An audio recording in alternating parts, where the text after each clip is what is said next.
All right, so thank you very much for tuning in to this week's members first video. For everybody else, it's going to be published at Friday at 1 p.m. Central Time. So I hope to see you guys check it out. Today, I'm going to show you some 360 games that I have. This is my entire lineup of games. I'm not going to go into big detail or anything like that. I just kind of want to show you guys what I have, and maybe you can sound off in the comments. Let me know what you'd like to see for a future Throwback Thursday episode for me to check out. It's the only console I'm currently collecting for at this moment because as far as new stuff, I just mainly PC game, except for maybe the extremely rare Switch 2 or PS5 exclusive or something like that. Everything else is just straight up PC. And then I don't really collect for any like really old consoles. I don't have any of the cartridge systems or anything like that anymore. So I'm just going to show you what I've got here, and I'll let you know what I've got. I've got Family Guy Back to the Multiverse, of course, based on the TV show. We've got the ever excellent Red Dead Redemption 2.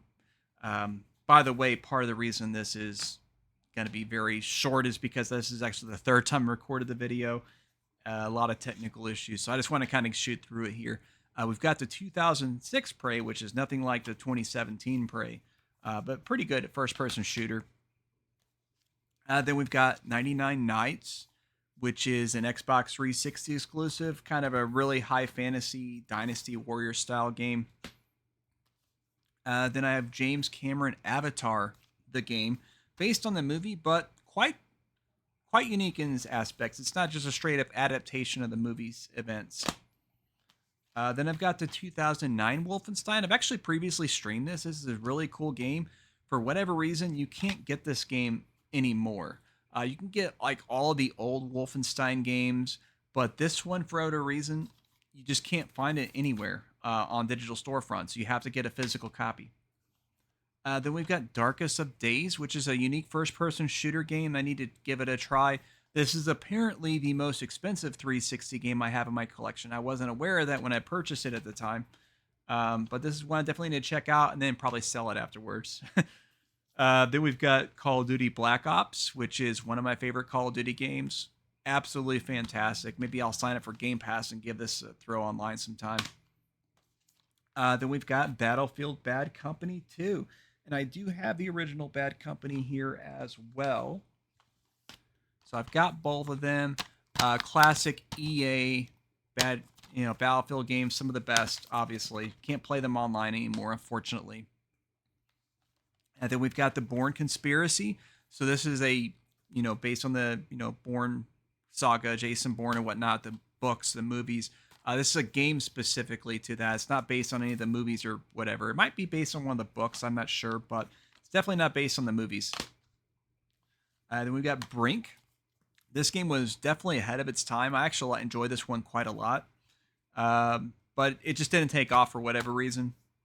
It had some issues at launch too, so there is that. Then we've got Sneak King, one of the 3 Burger King games. Burger King, for some reason, released Xbox games. Who knew? And another thing that's really interesting about this is it's a dual format, which is not commonly known to be a thing. I mean, obviously nowadays newer gamers can see like those PS4 games that say PS5 upgrade available and download the PS5 version of the game. That wasn't a thing back then, obviously. This game had both console versions on one disc, and to my knowledge, they're the only games like that from that era, at least. You've got Mercenaries 2, World in Flames. I streamed this one before, and of course, if you're into geopolitics, you might be interested in this because it takes place in Venezuela, like a little war that happened back there a few months back, guys. But yeah, pretty fun series of games if you're into the Grand Theft Auto type stuff. Then we've got Walking Dead Survival Instinct. I streamed this game. Absolute dog water. Do not play this game. Forza Motorsports 4.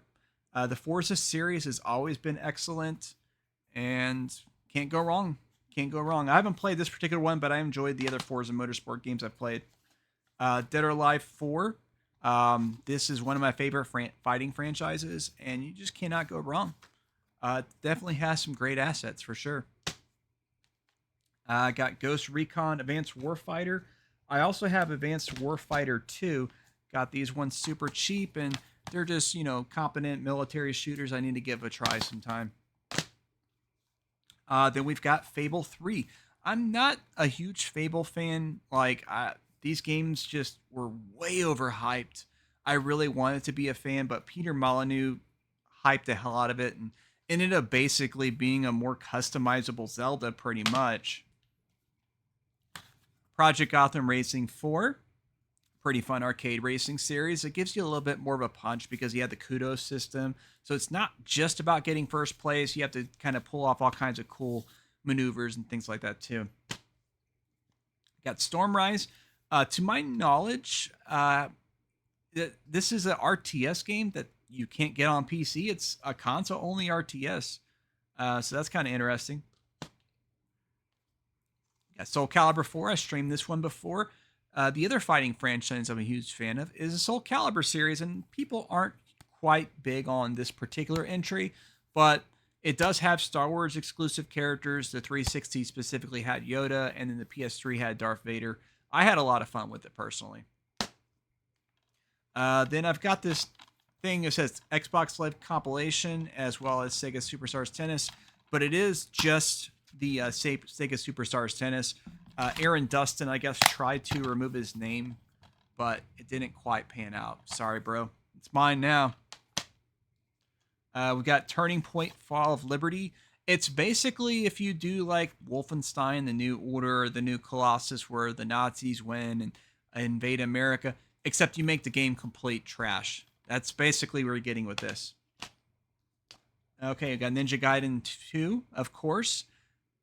Brutally difficult action games, but they're pretty fun. Can't go wrong with that. Then arguably one of the best boxing games ever made, EA Sports Fight Night Champions. I'm not sure if this has changed, if EA shut down the servers, but there was an active online community still playing this game, so definitely look into that. Final Fantasy 13. I had the PS3 version originally. Wasn't a huge fan. Later in life, I happened to really enjoy the Final Fantasy 13 games. At least 13 and 13 too. Not so much Lightning Returns, but they were kind of like the antithesis of what you expected from RPGs at that time. Maybe that's why I didn't like it back then, but later in life, I really grew to appreciate it. Then we got Burnout Revenge, which is definitely one of the best Burnout games ever made. And this is the best version of the game right here on the Xbox 360. It is absolutely a fantastic version of the game, although you can get it on the previous gen consoles too. Then I've got Rockstar Table Tennis, which Rockstar made a table tennis game for some reason. And then I don't know exactly what happened to the case, but I have a loose copy of Too Human, which is, in my opinion, an underrated action RPG. It got crapped on a lot, but I actually had a lot of fun with Too Human. Then we've got Crysis 2, very good first-person shooting game with kind of open elements, and you got the nano suit to do all kinds of cool abilities and whatnot. Then we've got Dark Sector, which was actually the very first game ever announced for this generation of consoles. So before anybody knew about Gears of War or Halo 3 or any of the other games that came out from this era, this was the very first one announced, even though it didn't come out until a few years later. And then I also have 007 Quantum of Solace, which is based on the second Daniel Craig James Bond movie. Heard it wasn't great, but it looks pretty good. I don't know. I kind of like James Bond games, so we're going to give that a look for sure. So that's my huge stack of 360 games that I have in my collection.